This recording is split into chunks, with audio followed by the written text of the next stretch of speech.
Hey guys, how are we feeling today? Welcome to another episode of Falcor's Fantastic Adventures. As you can see, I've explored some of this. I'm re-recording it because I'm having kind of a mixed day today.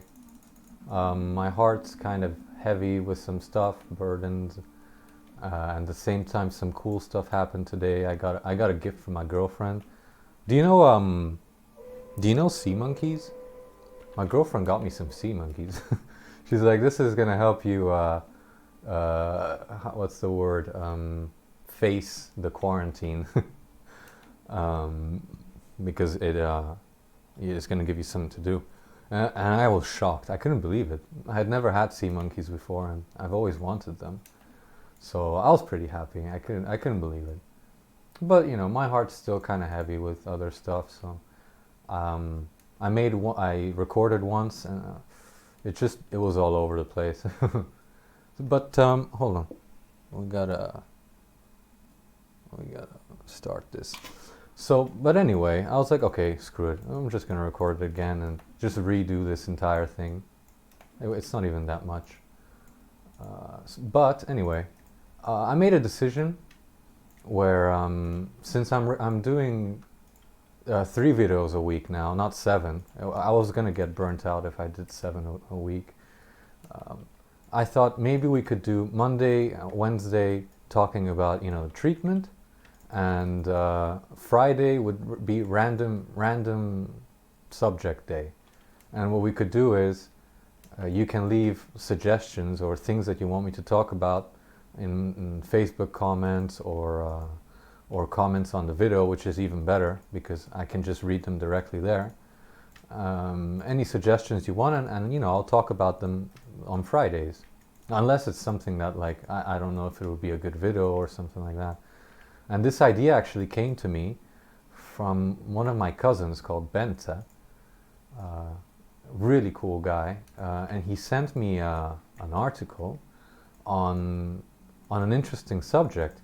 And I was like, not only is it interesting, but it relates to things that are happening nowadays on the YouTube community and in the world in general. And basically, the article is about Dungeons and Dragons. Basically, Dungeons and Dragons is a tabletop game made many years ago, decades ago. And this tabletop game is what started the entire role-playing game genre of games. So any RPG that you can imagine, video game or tabletop or books or whatever, it all stemmed from Dungeons and Dragons making it popular with their quality, with their how fun it was and things like that. And now it's getting a sort of resurgence by the nostalgic community and people that are into more analog entertainment, playing with their friends on tables and staying away from computers, things like that. It's just, plus it's a fun game. Of course it's going to have a resurgence.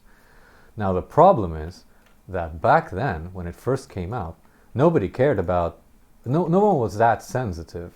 And we can all agree that today everyone's way more sensitive, and it's easier to offend people nowadays. And as an example, this is what the article talks about.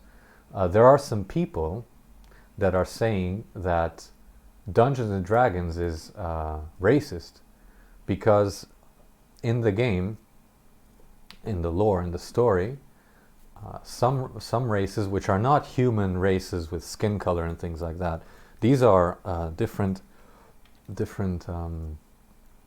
humanoid races. For example, orcs, elves, dwarves, goblins, things like that. And some of these races are inherently evil in the game, and some of these races are inherently good. Like elves are good, humans are good. I think humans can be both.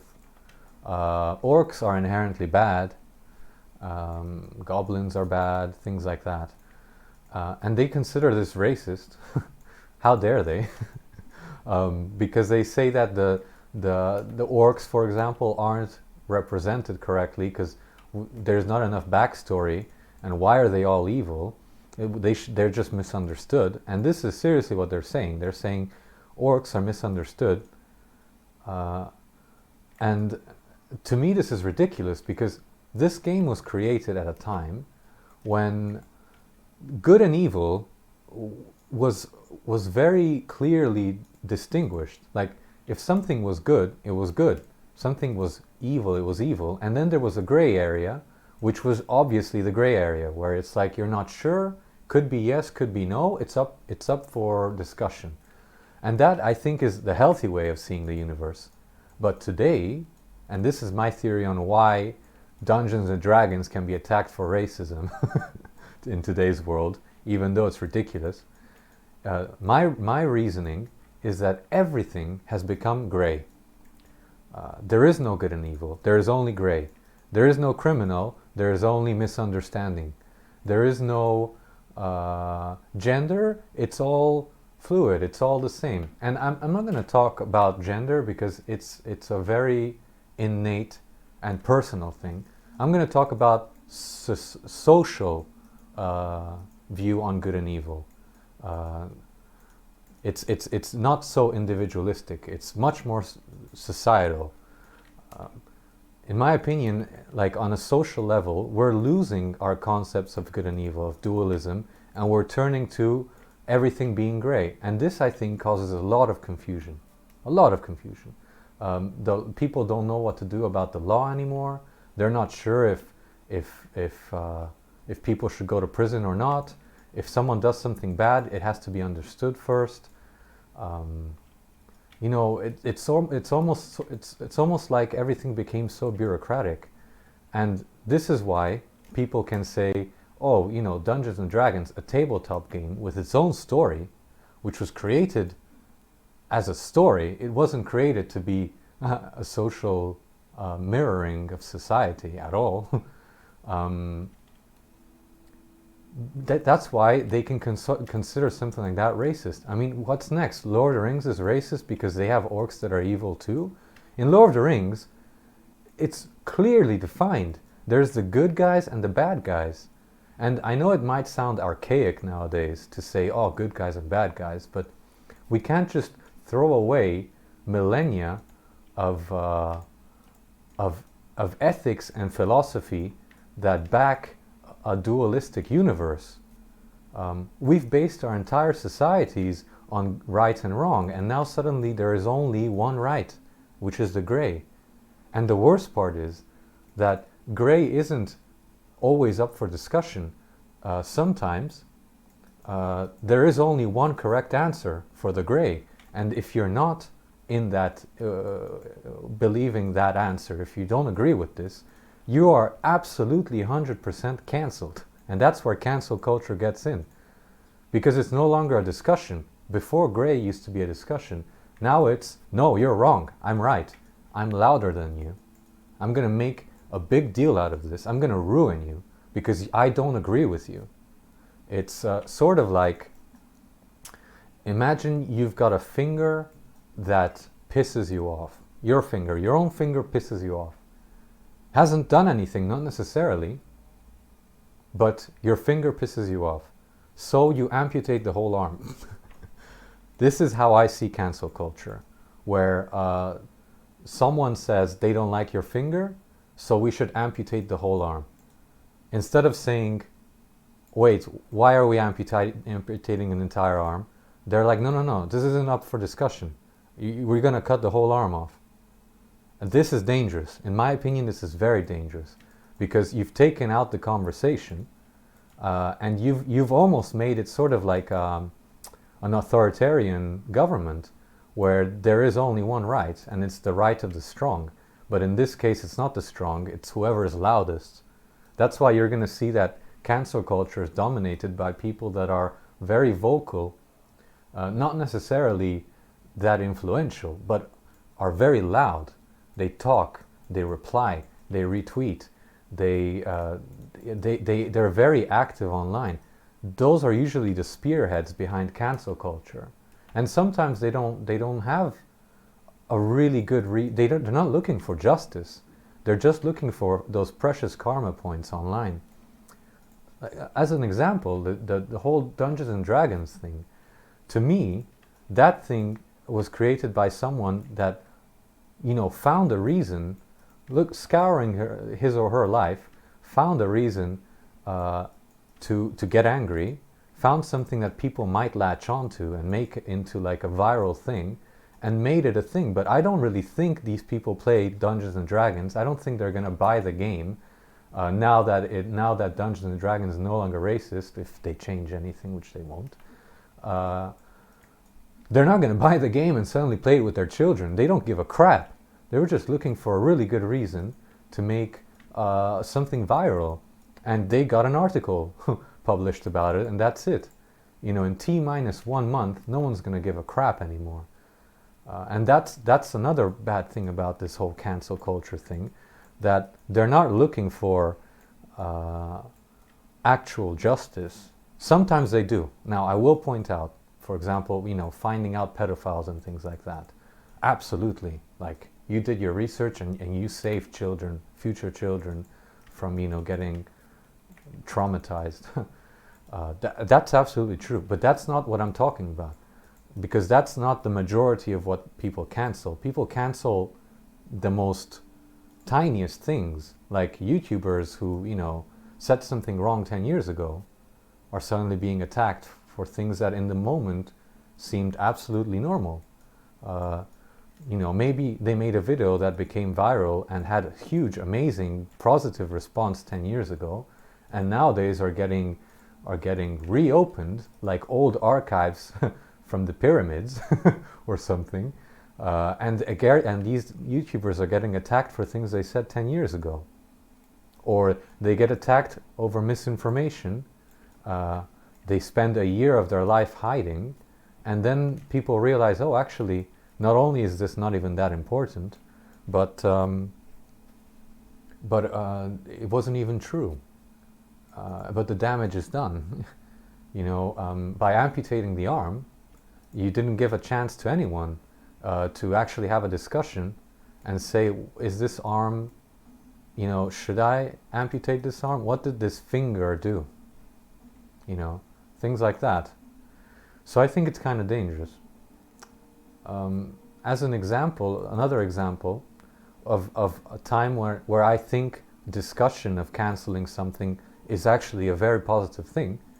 A friend of mine, a very intelligent girl, super smart, super socially aware, very, very, what's the word? Very well read. She told me, she actually shared a picture of the logo of Aunt Jemima's maple syrup. I think it's maple syrup. Honestly, I don't live in America, so I don't know. But I'm pretty sure it's maple syrup. And for those of you who don't know, that's a maple syrup that's been around for decades, since the times of slavery, from what I remember. And their logo is a overweight African American woman who is a slave, because her name's Aunt Jemima, she was a slave, and they based the logo on her face, and she's smiling like happy. Now that logo hasn't changed since the creation of this maple syrup company, and people now, including this friend of mine, are saying we should force them to change the logo and the name, because it's racist. It's a slave. It's absolutely racist. And I argued that you can't just force a company to do that. It's not directly insulting African Americans. It's not like it says F you. It's just that back then they created a logo that was like that, and changing the logo might have negative repercussions on their sales, maybe, or something like that. They probably have their reasons. And she argued no, because especially with today's context, you can't just do this. You can't just have a maple syrup brand with that logo and that name. And then I told her, well, but if you really want them to change, all you have to do is not buy their maple syrup. And if no one buys the maple syrup, then it hits the company in the wallet, and they're gonna do something about it. But you can't just cancel them. You can't just say, you know what, we're gonna like attack you, and we're gonna like force you. You're gonna change it no matter what. No, no, no. Just don't buy their maple syrup. Do it. Let capitalism do its job. You know, the white hand will do their job. Don't worry about it. But to some people, that's not enough. To some people, they need to make it a social justice thing. In fact, I would say they need someone to suffer. Even though back then they weren't doing anything wrong, because it sounds terrible, but back then this was normal. And in fact, sometimes I wonder, do African Americans really care about the logo of Aunt Jemima? Maybe they like seeing a logo of a black woman smiling. I mean, I don't know, but like at least we can discuss it. You know, like do a survey or something like that, or talk to African Americans and say, well, what do you think? And don't indoctrinate them. Don't be like, hey, look at how racist this is. Like, aren't you fucking angry? Like, how can you tolerate this? No, just say like, what do you think? And you know, maybe it might surprise you. Maybe there's a reason that they didn't change it. Maybe they realized actually people love the logo, or something like that. I know it sounds absurd, but it could be true. So like that's where I see it. That's how I see things like that. Like, sure, you know, sometimes you should cancel, or not cancel. You should go against injustice. But first of all, go after the injustice. Don't try to get some karma points and try to be a good person. Instead, try to, you know, look for justice and actually accomplish that justice. Don't give up on it. If you really think that the logo is wrong, the correct thing, in my opinion, is to just, you know, do a survey and talk to the company and say, hey, you know, according to the survey, maybe you could change it, but don't attack them. I don't know. That's how I see it. The same thing with oversensitivity to things that YouTubers said in the past. Not taking things out in context is very dangerous. That's how wars get started. And I'm very serious. Study any war and you will find out that behind everything there's just something taken out of context. That's why it's so important to look at every aspect. And also another thing is, of course, what I said about how everything became gray, and only a few people really control what that gray thing represents. Another example of a gray would be democracy.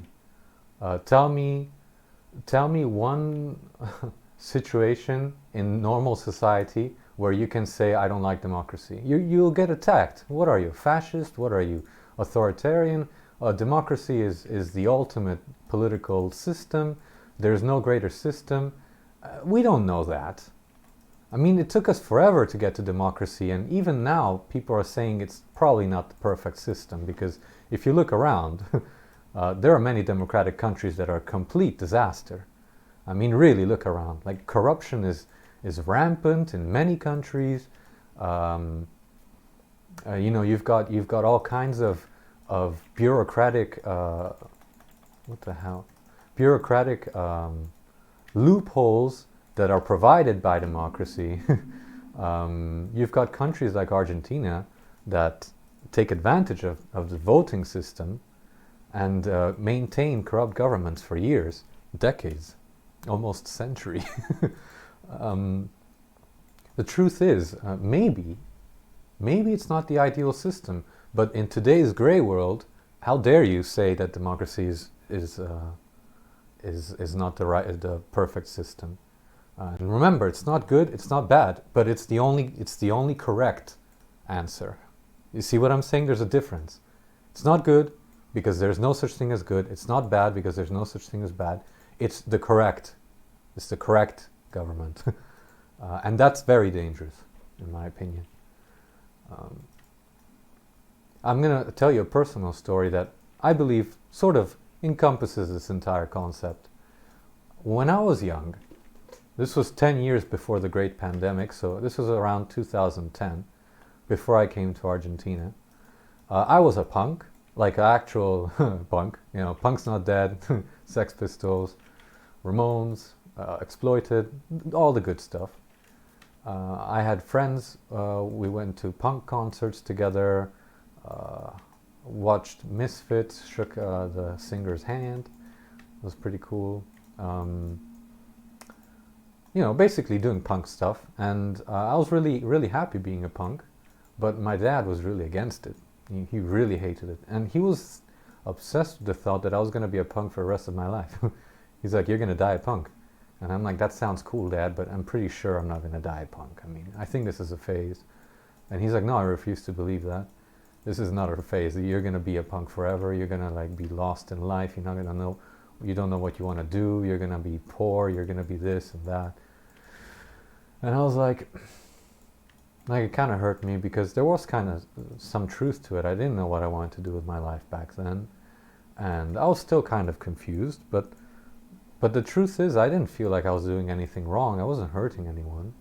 So I just, you know, I was feeling kind of sad, and so I went to my mom's, to the kitchen where my mom was cooking, and I'm like, Mom, be sincere with me. Like, what do you think I should do? Like, if you tell me right now to stop dressing like a punk, I'll do it. I'll stop dressing like a punk. But just tell me, like, what's your opinion? No one knows me better than you. And she's like, listen, son, I don't care what you dress like. I don't care how you have your hair. I don't care what, you know, pants you wear. Really, you know, I don't care about any of that. In fact, you can wear what you want forever. All I care about, and she stopped cooking and looked at me, all I care about is that you be a good man. And I was shocked. No one had told me to be a good man. School didn't tell me to be a good man. My dad didn't tell me to be a good man. None of my friends said, oh, when I grow up I want to be a good man. It's always been, you have to be successful and, more importantly, make money. That's all you have to do. And it seems like everything around you sort of incentivizes you to make money. Like, that's the only goal in life. Even though it's, ethically speaking, philosophically, we're all looking for happiness. We think we find happiness in wealth, for example. But society has sort of taught us, I think taught millennials, starting with millennials, that the only thing you have to strive for is financial success. So anything, if you dress as a punk, that sort of lowers your chances of being financially successful, so don't be a punk. You should go to university because going to university increases your chances of getting a job. So, and a job means you can make more money. So, make more money. Go to university. It's not because they want you to study something you like. It's not because knowledge makes you happy. It's because the success of money is the incentive. So when I heard from my mom, I want you to be a good man, that's all I ask, it changed my life. It sort of made me reorganize my priorities, and something clicked in me and told me, absolutely, that is absolutely what I'm going to do. And, you know, I might take a little longer than others to find my path, but at least I can, if I died tomorrow, I could say, I did everything I could to be a good man, you know? That's more than enough, trust me. As someone who's like had to face the fact that I might have died, I was completely okay with it, knowing that I did what I could to be a good man. Just basic stuff, you know, like be patient with people, listen to them, be brave, courageous, be honest, things like that. Like it takes practice. It's not easy. It's not that you have to take every risk you see because you want to be courageous. Philosophically speaking, you're looking for what's called the golden mean. the perfect amount of bravery, for example. Like, if you don't have any, you're a coward. If you have too much of it, you're foolhardy, or you're considered stupid almost, like ridiculously brave to the point where it's putting other people's and your life on the line. So you have to find the middle ground, which is the golden mean, which is courageous in this case. So that's just an example. I liked using courage as an example. But everything in life is like that. But here's where things get kind of sad. Because the world has become gray, if this world really is that way, then what my mom asked me to be, which is a good man, is impossible, because there's no such thing as a good man anymore. You can never be good. How dare you? You can only be correct. You have to be part of this gray matter, the gray area. There's no such thing as white and black. So I can't be, if I were to take society's rules nowadays, being, what I just described, I could never fulfill my mother's wishes, because I could never be a good man, because I have to be part of that gray area. That gray area is dictated by the loudest people in the world. So it's not just the bad stuff. It's not just the orcs that are evil. How dare you? It's also the good. And I'm gonna finish with this one last. There it is. One last reflection. I want you to think about what's the cringiest word you can think of? Now really think about it. I'm going to just spin around here a little bit while you think about it. Is it the F word? Is it some kind of boomer, old word that no one uses anymore? Like, I don't know, anything boomers say. Is it, I don't know, is it something socially awkward? I'll tell you what I think is the cringiest word now. When you say it out loud, people go, honor. Honor is the cringiest word. And you might be thinking, no, it's not, but really think about it. You say the word honor to someone in the real meaning, in the real context, like I did it for honor, and people will cringe. Because in today's world, honor no longer is compatible with anything, because it's not gray. Honor is white. White. Honor is is one of the polarities. Honor and lack of honor. It's that simple.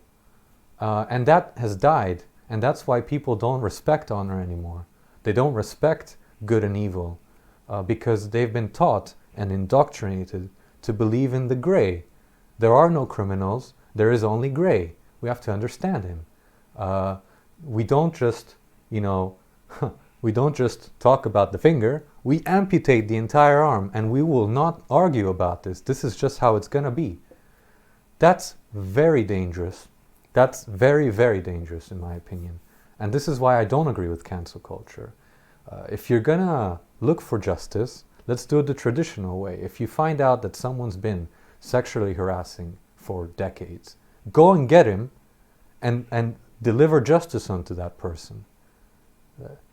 Canceling and having to delete the Twitter, this isn't getting justice. This is just getting one or two people famous for 15 minutes because they wrote the article, sort of pushing them out. And, maybe you doxed them, maybe you ruined their lives, and then it turns out that it's not even something that important, or it was completely wrong, but you've already amputated the arm.